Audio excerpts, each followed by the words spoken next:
Welcome back guys. और आज हम नेक्स्ट स्टार्ट करने वाले हैं। कॉन्स्टिट्यूएंट असेंबली तक हमने कंप्लीट कर दिया था, राइट।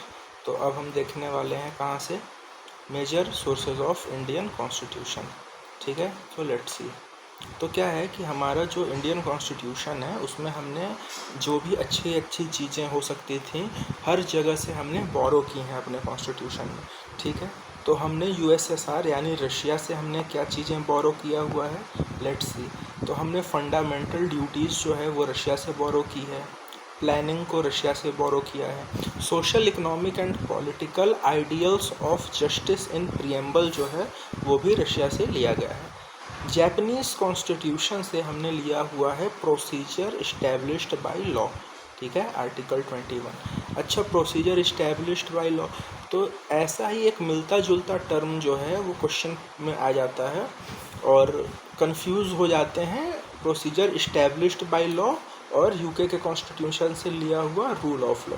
तो इन दोनों में डिफरेंस क्या है कि यूके के कॉन्स्टिट्यूशन का रूल ऑफ लॉ ये कहता है कि कानून ही सर्वोपरि है, सबके लिए बराबर है, देश में कानून का राज रहेगा। ठीक है, और प्रोसीजर इस्टेब्लिश्ड बाय लॉ क्या कहता है कि देश में कोई भी काम होगा तो वो एक कानून के तहत ही होगा, कानून के दायरे से बाहर जाके कोई कार्य नहीं होने वाला है। ठीक है, तो ये दो मेजर डिफरेंस हो गया। ठीक है, उसके बाद देखते हैं फ्रेंच कॉन्स्टिट्यूशन से क्या क्या हम लोगों ने लिया है। तो फ्रेंच कॉन्स्टिट्यूशन से हमने देखो लिया है Republic and the principle of liberty. ठीक है, इक्वालिटी एंड फ्रेटर्निटी। ठीक है, तो हमने क्या क्या लिया है, रिपब्लिक लिया है, principle of liberty, equality and fraternity लिया हुआ। ऑस्ट्रेलियन कॉन्स्टिट्यूशन से हमने लिया है concurrent list, joint sitting of parliament. ठीक है, तो जो संयुक्त बैठक होती है वो ऑस्ट्रेलियन कॉन्स्टिट्यूशन से लिया गया है। ठीक है, राज्य और संघ के बीच का रिलेशन, यूनियन स्टेट रिलेशन जो है वो ऑस्ट्रेलियन कॉन्स्टिट्यूशन से आया है।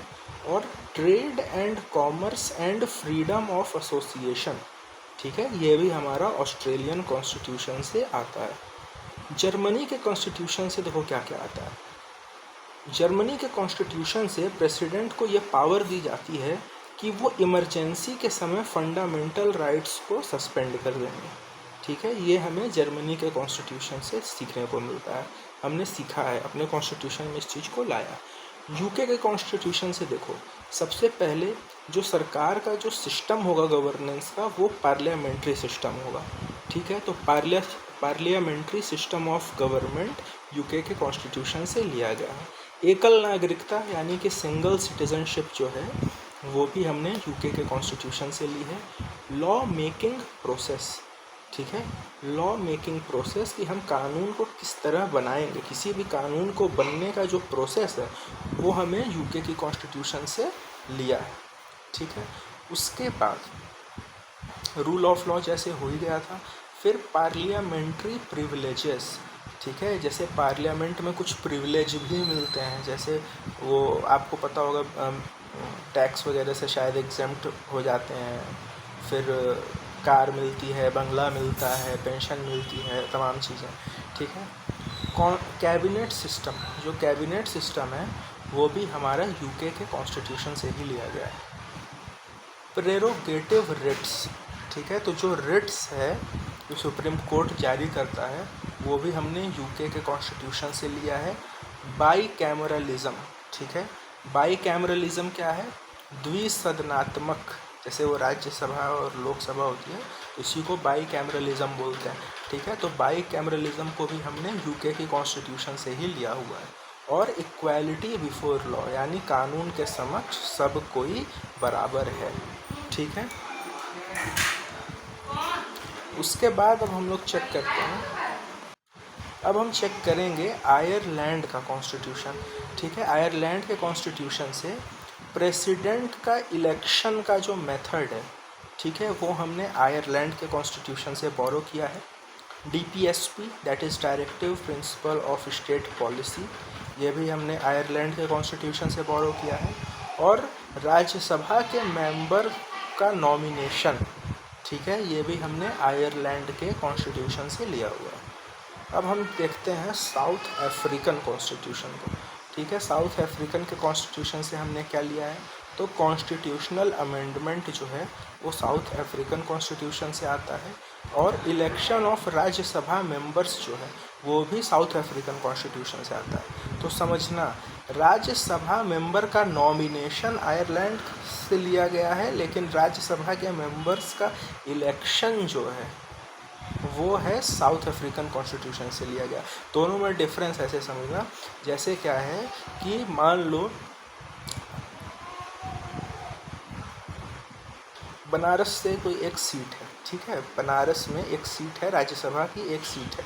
तो अब उसमें क्या है कि कांग्रेस अपना एक कैंडिडेट देगा, बीजेपी अपना एक कैंडिडेट देगी, मतलब नॉमिनेट करेगी कि हम इस सीट से राज्यसभा भेजने के लिए इस व्यक्ति का नाम दे रहे हैं। तो वो जो प्रोसेस है वो नॉमिनेशन का प्रोसेस हुआ, और वो आयरलैंड के कॉन्स्टिट्यूशन से लिया गया। लेकिन अब जैसे 4 कैंडिडेट मेरे पास आ गए, अब उनमें से सेलेक्ट तो एक ही होगा क्योंकि सीट एक है, तो वो इलेक्शन का जो प्रोसेस है वो साउथ अफ्रीकन कॉन्स्टिट्यूशन से लिया गया है। I hope this makes it clear. फिर हम देखते हैं कि कनाडा के कॉन्स्टिट्यूशन से क्या क्या लिया गया है।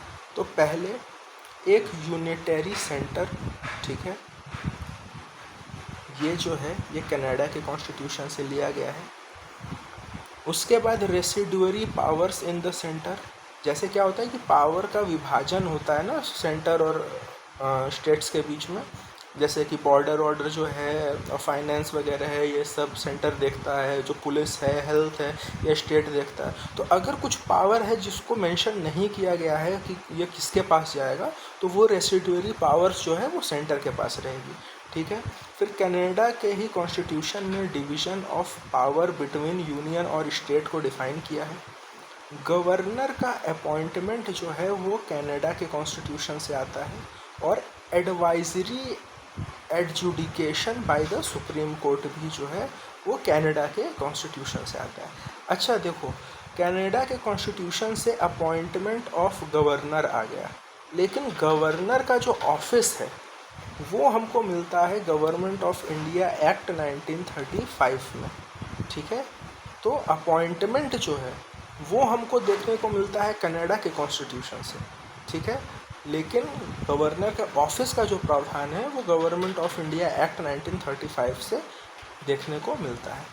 और अब हम देखते हैं कि अमेरिका के कॉन्स्टिट्यूशन से हमें क्या क्या मिलता है। तो देखो, फंडामेंटल राइट्स हमने वहाँ से लिया है, हमने जुडिशियल रिव्यू जो है वो अमेरिका से लिया हुआ है, कॉन्स्टिट्यूशन की सुपरमेसी, ठीक है, ये हमने अमेरिका से लेके रखा है, elected president and his impeachment, ठीक है।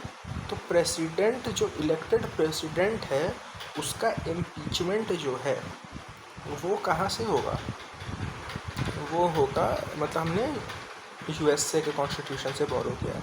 फिर वाइस प्रेसिडेंट के पोस्ट को भी हमने यूएसए के कॉन्स्टिट्यूशन से लिया है। ऑर्डिनेंस प्रीएम्बल यूएसए से आया है। इंडिपेंडेंस ऑफ जुडिशरी यूएसए से आया है। और सुप्रीम कोर्ट के जज को रिमूव करने का जो मेथड है वो भी यूएसए से हमने लिया हुआ है, ठीक है। अब देखना, आयरलैंड के कॉन्स्टिट्यूशन से method of election of president था कि प्रेसिडेंट को चुनने का तरीका आयरलैंड ने बताया हुआ है, लेकिन अब वो जो इलेक्टेड प्रेसिडेंट है उसके रोल को डिफाइन कैसे किया गया है और उसके इम्पीचमेंट का जो प्रावधान है वो हमने यूएसए से बोरो करके रखे हैं। और एक और बहुत इम्पॉर्टेंट सोर्स है, वो है गवर्नमेंट ऑफ इंडिया एक्ट, जिसको हमने अपने इंडियन कॉन्स्टिट्यूशन में अडॉप्ट किया है। तो जैसे हमने पहले बताया कि ऑफिस ऑफ गवर्नर हमने लिया है गवर्नमेंट ऑफ इंडिया एक्ट 1935 से। फिर फेडरल सिस्टम, ठीक है। अब देखो, wait a minute,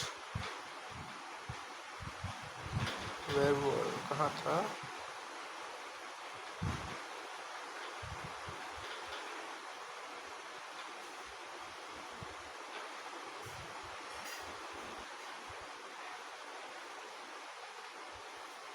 I think इसमें नहीं था, ठीक है। तो देखो, फेडरल सिस्टम, इमरजेंसी प्रोविजंस, ठीक है, इमरजेंसी प्रोविजंस। अब समझना, जर्मनी में क्या था कि फंडामेंटल राइट्स ड्यूरिंग इमरजेंसी को सस्पेंड करना बताया था, लेकिन इमरजेंसी प्रोविजंस जो है वो गवर्नमेंट ऑफ इंडिया एक्ट से ही लिया गया है, ठीक है।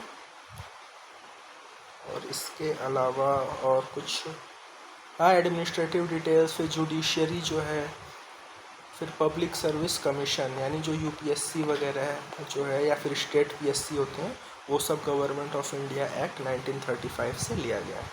ठीक है, तो आओ अब कुछ क्वेश्चंस हम लोग देख लेते हैं।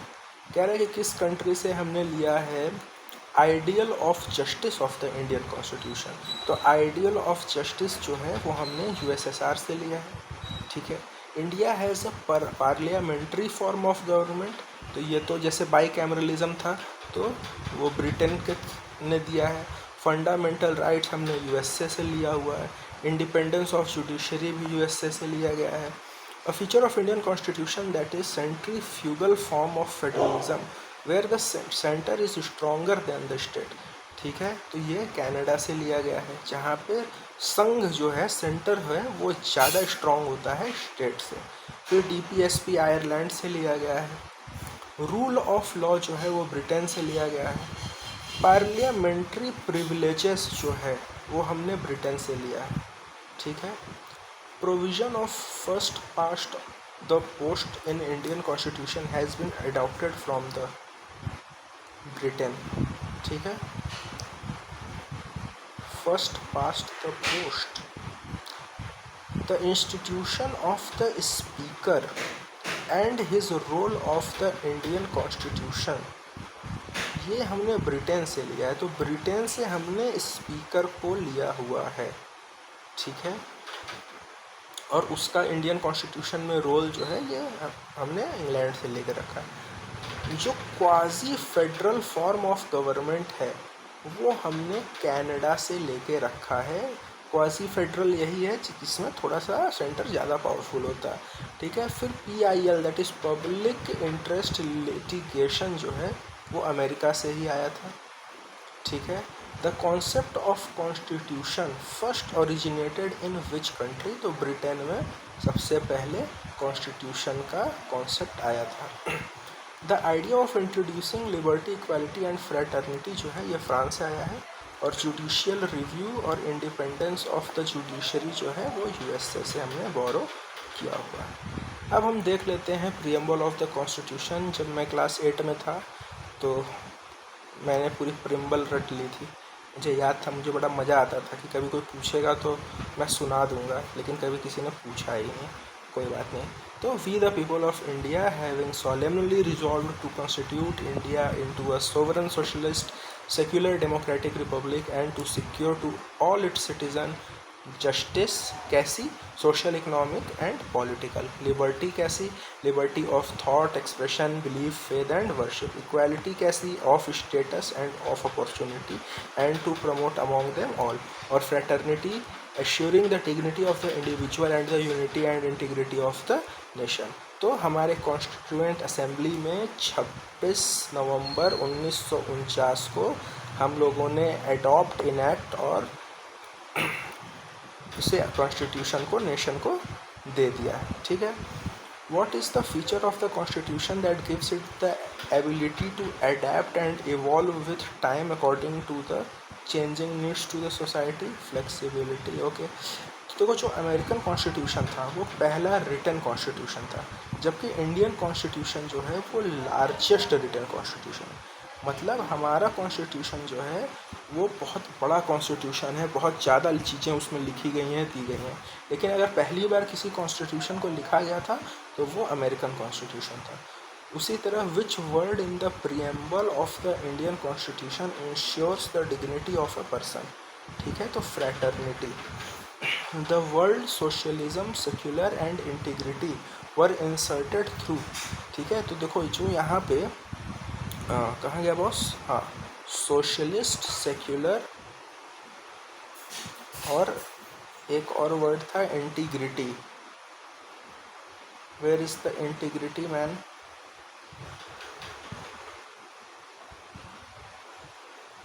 हाँ, इंटीग्रिटी।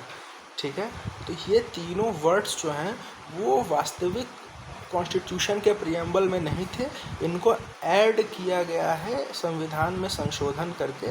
तो वो संविधान में संशोधन हुआ था 1976 में और संविधान संशोधन संख्या थी 42। यानी 42वें कॉन्स्टिट्यूशन अमेंडमेंट एक्ट 1976 के तहत हमने अपने प्रियम्बल में सोशलिस्ट, सेक्युलर और इंटीग्रिटी ये वर्ड ऐड किया। ठीक है। भीमराव अंबेडकर जो थे उन्होंने आर्टिकल 32 को heart and soul of the Indian constitution कहा था। केसी वियर, ठीक है, इन्होंने कहा था कि इंडिया एक क्वाजी फेडरल स्टेट है। और ग्रेनविल ऑस्टिन ने कहा था कि directive principle and rights are the soul of the constitution. ठीक है। तो भीमराव अंबेडकर के according article 32 right to constitutional remedies heart and soul of the Indian constitution थी। और ओवरऑल जनरली मतलब सिर्फ कॉन्स्टिट्यूशन मतलब किसी कंट्री विशेष नहीं, एक कॉन्स्टिट्यूशन के संदर्भ में ग्रीनविल ऑस्टिन ने कहा था कि directive principles and rights are the soul of the constitution. ठीक है। अच्छा, देखते हैं कि किसने डिस्क्राइब किया था भारत के कॉन्स्टिट्यूशन के प्रियम्बल को as the political horoscope of the Indian constitution. तो कन्हैया लाल मानिक लाल मुंशी जी ने। के एम मुंशी जो हैं ये ड्राफ्टिंग कमेटी में भी थे। लेट्स सी कि हमने भी कल ही पढ़ा है, तो हमारी मेमोरी हमें सही सर्व कर रही है कि नहीं।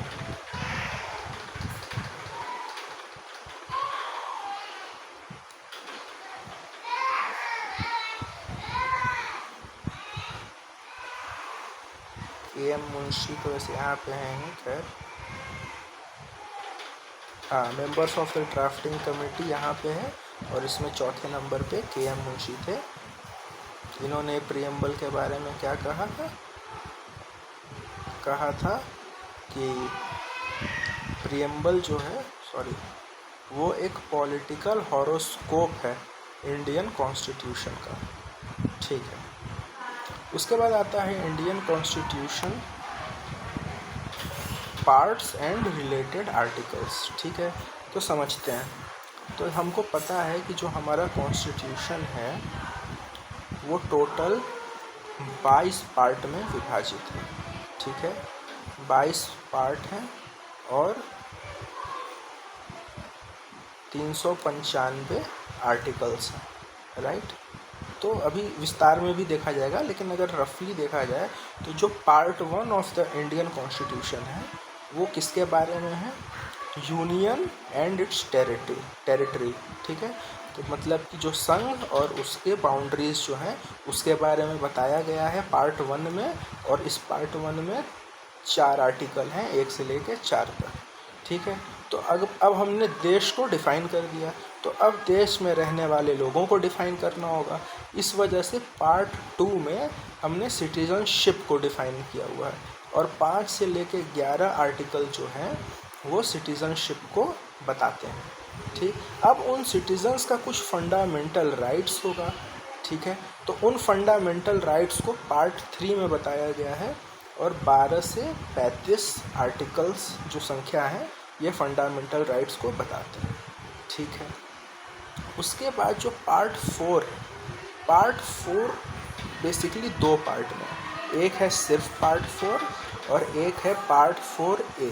तो पार्ट 4 जो है वो DPSP है, directive principle of state policy, और पार्ट 4A जो है वो है हमारा फंडामेंटल ड्यूटीज़। ठीक है, तो फंडामेंटल ड्यूटीज़ जो DPSP है वो 36 से 51 और 51 में ए प्रोविज़न जोड़ के फंडामेंटल ड्यूटीज़ को भी ऐड कर दिया गया है। ठीक है, फिर जो 5वां पार्ट है वो यूनियन के बारे में बताता है। लगभग 100 से 99 के लमसम में आर्टिकल्स हैं, 52 से 151 यूनियन के बारे में जो डिफ़ाइन करते हैं। पार्ट 6 जो है वो राज्यों के बारे में बताता है और ये 152 से 237 तक है। ठीक है, पार्ट 7 किसके बारे में बताता है? तो repealed by section 29 and schedule of the state constitution 7th amendment act 1956 of part B of the first schedule 238 इसको रिपील कर लिया गया था। ठीक है, फिर पार्ट 8 जो है वो यूनियन टेरिटरीज़ को बताता है। ये इम्पॉर्टेंट है मेरे नज़र में। जो part 8 of the Indian constitution है वो यूनियन टेरिटरीज़ के बारे में बताता है 239 से 242 आर्टिकल्स जो हैं वो यूनियन टेरिटरीज़ के बारे में बात करते हैं। ठीक है, जो पंचायत जो एपिसोड है काहो विनोद वाला, तो वो पार्ट 9 में आता है।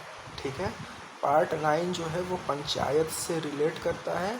243 और 243 ओ, ये जो है पंचायत से पता। अब पंचायत हो गया 9 नंबर। तो अब हम आ गए हैं एकदम लोकल लेवल पे गवर्नेंस पे। तो उसी तरह गांव में पंचायत हो गया, उसी तरह छोटे जो नगर वगैरह होते हैं वहाँ म्यूनिसिपैलिटीज़ और कोऑपरेटिव सोसाइटीज़ भी चलती हैं। तो 9A जो है वो हमारा म्यूनिसिपैलिटीज़ के बारे में बताता है, और पार्ट 9B जो है वो हमारा कोऑपरेटिव सोसाइटीज़ के बारे में बताता है। अच्छा, अब देखो देखने की बात क्या है।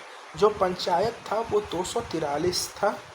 ठीक है, तो 243 और 243 ओ।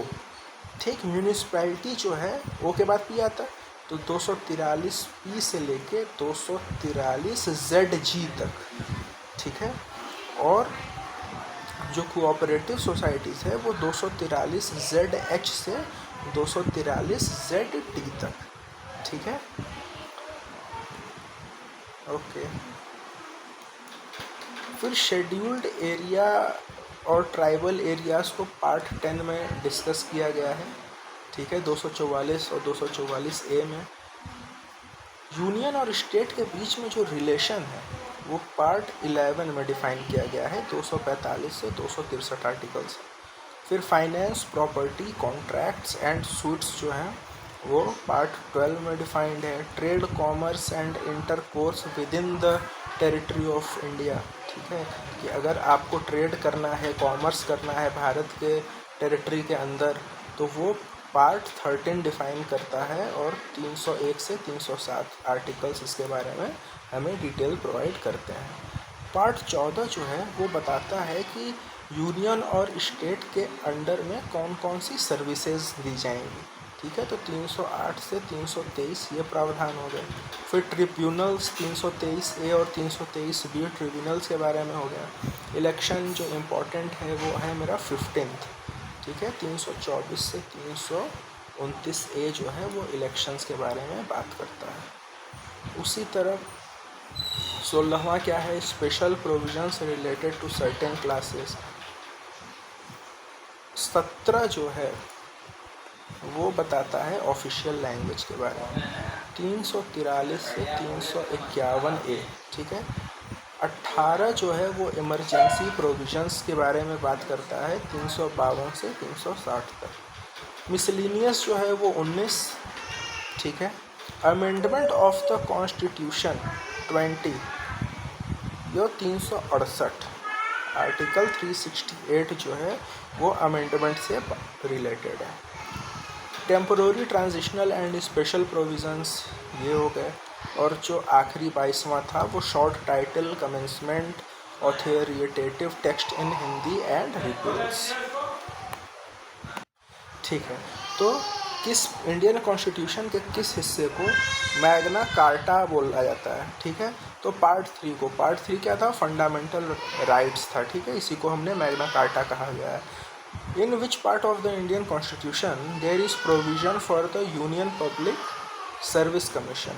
ठीक है, तो जो 14वां पार्ट है उसमें यूपीएससी के बारे में बात हुई है। तो देखो भाई 14वां पार्ट क्या था, services under the union and states. ठीक है, उसी तरह which part has been added to the Indian constitution by 73rd constitutional amendment. तो जो पार्ट 9 है उसको 73वें कॉन्स्टिट्यूशनल अमेंडमेंट एक्ट के थ्रू जोड़ा गया है। तो पार्ट 9 क्या था हमारा, तो पार्ट 9 था पंचायत। ठीक है, ओके जी। और सिटीजनशिप जो है वो पार्ट 2 डील करता है। शेड्यूल्स, ठीक है, शेड्यूल्स में बहुत ज़्यादा परेशान होने की ज़रूरत नहीं है, क्योंकि शेड्यूल्स के लिए भाई है ना, तो इसका एक फॉर्मूला था,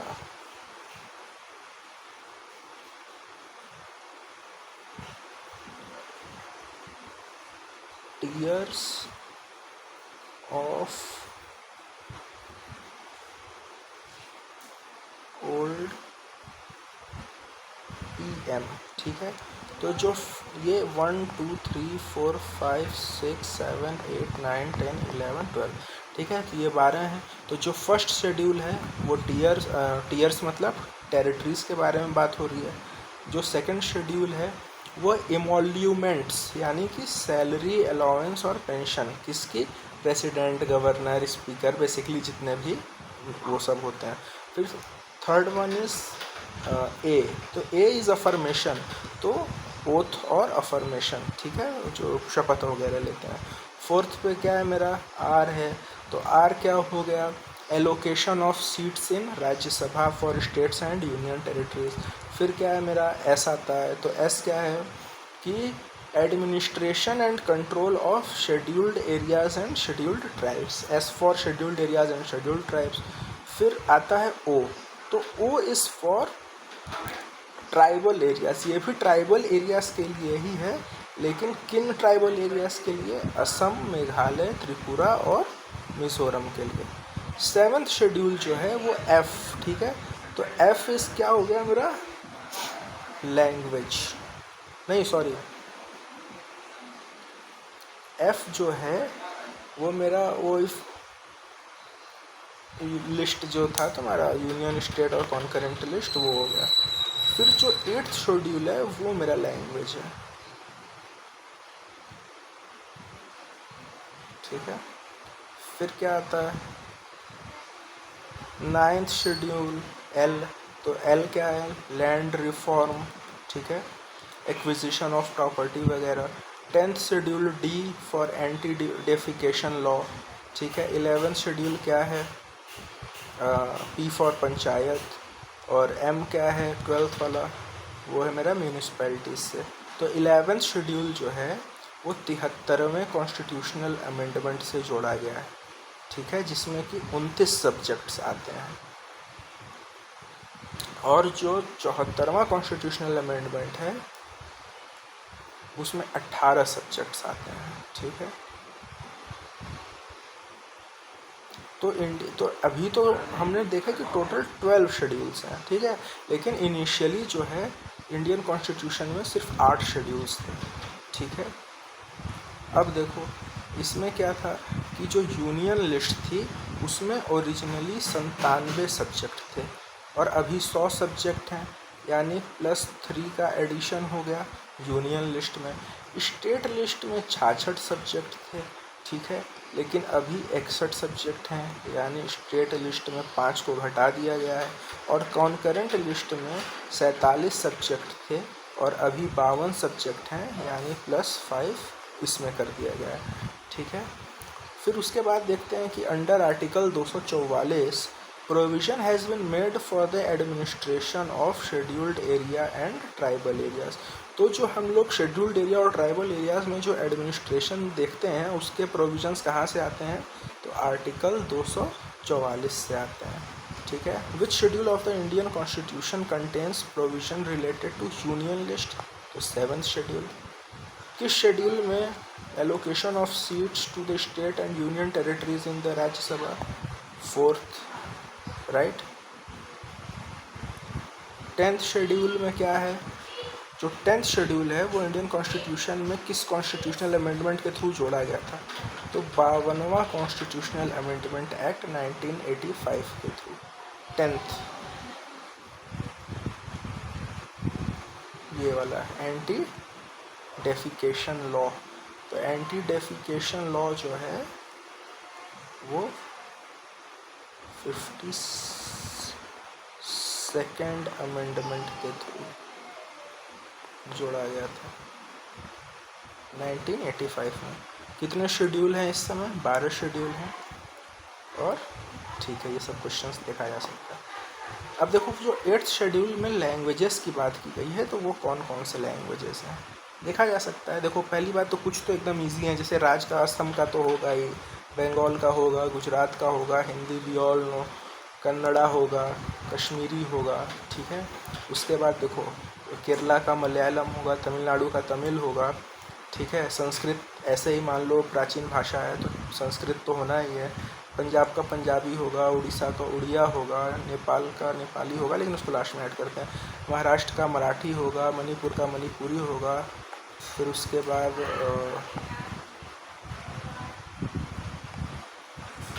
आंध्र प्रदेश का तेलुगु होगा, फिर हाँ ठीक है। अब ये तो ऐसे राज्य वाइज हो गया। अब देखो कुछ कुछ देख लो, जैसे महाराष्ट्र में ही एक भाषा बोली जाती है कोंकणी, तो कोंकणी एक जोड़ा गया है। पंजाब में ही सिंधी बोलते हैं, ठीक है। बोडो जो है ये भी असम की एक लैंग्वेज है। उसी तरह संथली और मैथिली शायद बिहार से जुड़ी हुई लैंग्वेज है। डोगरी एक लैंग्वेज है, उर्दू है, तेलुगु और मणिपुरी तो वी ऑल नो, ठीक है। तो टोटल क्या है कि पहले 8वें शेड्यूल में सिर्फ 14 लैंग्वेजेस को इंक्लूड किया गया था। तो जो इनिशियली जो था वो 14 लैंग्वेजेस ही थी 8th शेड्यूल में, ठीक है। तो अभी तो 22 हैं, यानी कि 8 लैंग्वेजेस को ऐड किया गया, ठीक है। तो देखो जो सिंधी लैंग्वेज थी उसको 1967 में ऐड कर लिया गया 21वें कॉन्स्टिट्यूशनल अमेंडमेंट के साथ। एक किस्त दे के सिंधी लैंग्वेज हमने अपना ली, ठीक। उसी तरह 71 कॉन्स्टिट्यूशन अमेंडमेंट 1992 में हमने कोंकणी, मणिपुरी और नेपाली लैंग्वेज को अपना लिया। और 92वां कॉन्स्टिट्यूशनल अमेंडमेंट एक्ट 2003 में हमने बोडो, डोगरी, मैथिली और संथली लैंग्वेजेस को अपनाया। और 2011 में 96वां कॉन्स्टिट्यूशनल अमेंडमेंट करके हमने